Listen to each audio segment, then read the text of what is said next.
এক ব্যবসায়ী হজরত মুসা আলাইসাল্লামের কাছে এসে বললেন, হে আল্লাহর নবী, আমার উটটি সারাক্ষণ কেঁদে চলেছে, তার ক্রমাগত কান্নায় আমি খুবই বিরক্ত।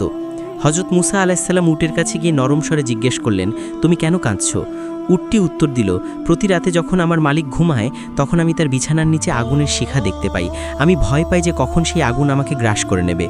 এই কথা শুনে হজরত মুসা আলাইসাল্লাম ব্যবসায়ীকে বললেন, তুমি এমন কি পাপ করেছ যে তোমার ভাগ্যে জাহান্নাম লেখা হয়েছে?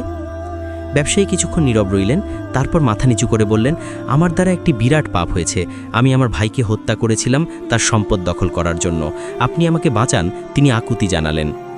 হজরত মুসা আলাইসাল্লাম রাগান্বিত হয়ে বললেন, তুমি খুবই অন্যায় করেছ।